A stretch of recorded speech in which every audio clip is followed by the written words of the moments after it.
Hi, everyone. Thank you so much for coming to see this presentation. I'm Kyumi from the Institute of Development Studies. My research is about farmers' social relations and market engagement in the Andes region of Colombia. My presentation today will follow this structure. So, agricultural and dairy food markets offer a range of opportunities for rural households. Many family farms rely on farming and commercial trade of their products as a major source of income. And this process of increasing engagement in the food market has been widely termed as agricultural commercialization. But farms of different scales and different conditions undergo this process differently. And commercialization outcomes also vary depending on the pathway they embark on. Integrating resource-poor farmers into commercial production reportedly improved income, whereas other studies argue that it rarely improved the living conditions of the poorest, who often lack assets and land holdings. The commercialization process often requires external assistance and investment to start a cycle of sales and capital accumulation. But there are varied pathways of farmers' market engagement. The most common and traditional path in many developing economies has been spot market transactions with intermediary traders or final consumers without any kind of contract. This distribution channel is flexible because they don't require any prior arrangements or strict quality standards. But the problem is that it's challenging to secure committed buyers and sustain the deals. Additionally, farm gate prices fluctuate with market conditions, so this individual type of market engagement does not contribute too much to the stability of household income. To address the trade irregularity, farmers have also attempted to sell their produce directly to big processing companies. This channel greatly reduces the risks involved in the trade failure or price fluctuation, but this seemingly stable pathway can accelerate the elimination of smallholders because the buyers can exclude farmers that don't have enough resources and capacity to cater to the industrial standards. So, to overcome the constraints in the two previous commercialization pathways, individual farmers have created and joined various forms of organizations. They primarily arrange joint sales via organizations to achieve economies of scale and increase bargaining power. They can also economize transaction costs involved in searching information and negotiating terms of trade. Then, what differentiates the household commercialization choice and outcomes? The literature on agricultural development initially paid attention to physical capital of individual farms, such as land holdings. Later on, education, training, technology transfer were organized as a product of research that emphasized the potential of farmers' capabilities or human capital. More recently, however, theories of social capital noted that relational values like networks, norms, and trust can be transformed into actual resources that help achieve productive goals. Then, what does this imply in the context of rural areas? Some farmers are better connected, they are more likely to take risks, identify opportunities, and overcome barriers in the market, while others find it more challenging to gain access to credit and services related to commercial trade.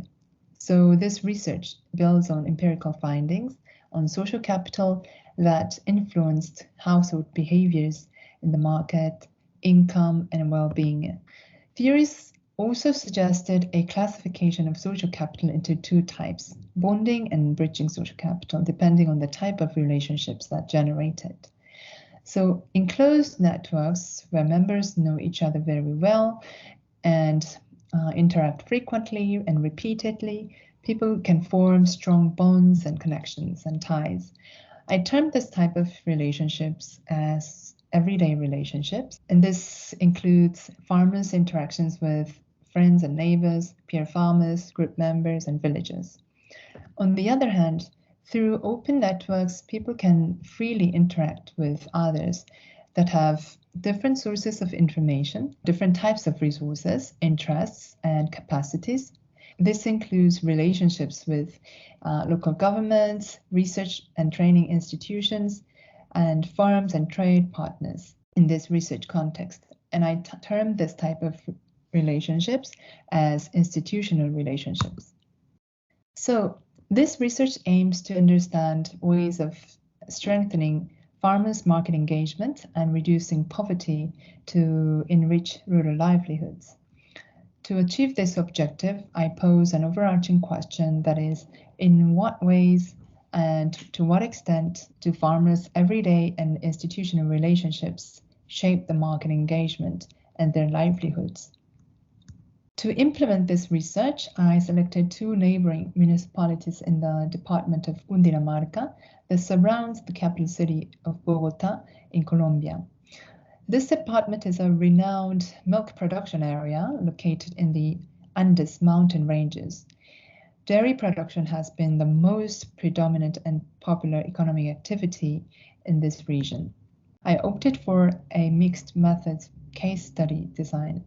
The collection process consisted of 3 phases. I began the fieldwork with the exploratory interviews, and the preliminary analysis of the interviews followed it.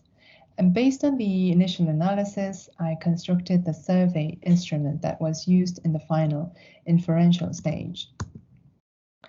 Now I'd like to present my main findings. I used multivariate analysis and Probit model to test the relations of social capital to farm household choice and economic outcomes. The analysis of survey data indicated that the most significant factors of the farm household choice were the level of both bonding and bridging social capital and the farm location.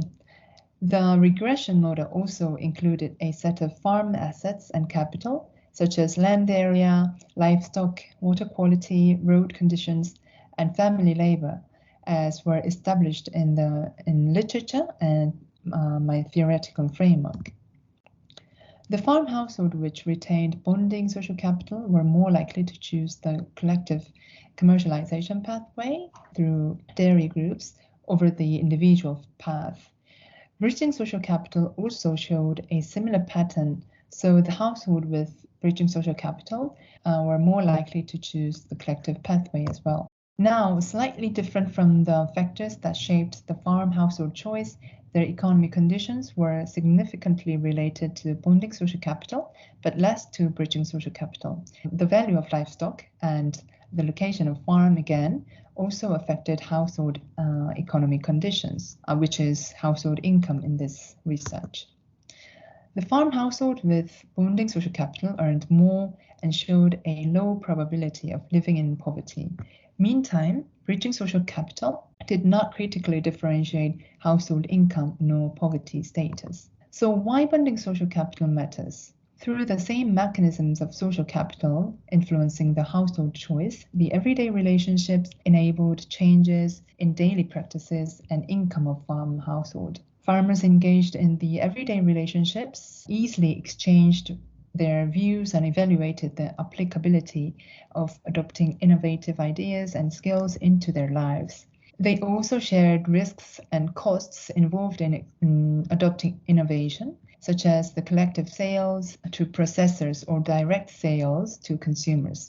On the contrary, bridging social capital based on institutional relationships does expose the farmers to new ideas and projects, but interactions with institutional actors by themselves do not trigger the transformation of new information and external funds into practical knowledge or shared resources. Livestock and location of farm settlements were also important factors, but I will present these factors in the conclusion due to the time limit.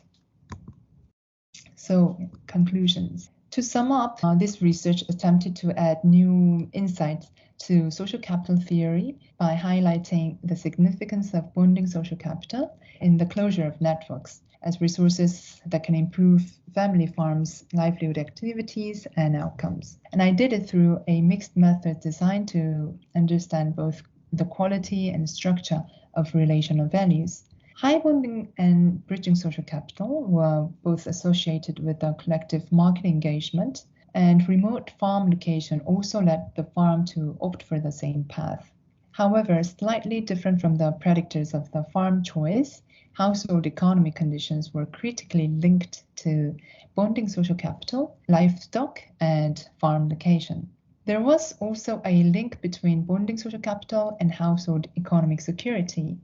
Everyday relationships in closed networks trigger the actual transformation of new information into applicable daily practices. And the changed farming practices resulted in quality improvement of economic activities, and it helped protect from financial poverty. Given the importance of bonding social capital in the household economy, policies that aim to tackle the economic inequality in rural areas can intervene to support autonomous groups and activities that farmers themselves organize in order to address their own social, economic, and cultural needs.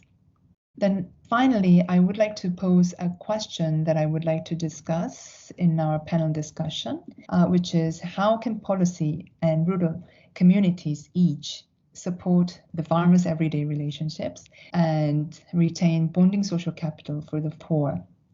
So this is the end of my presentation. Thank you so much for listening to this presentation.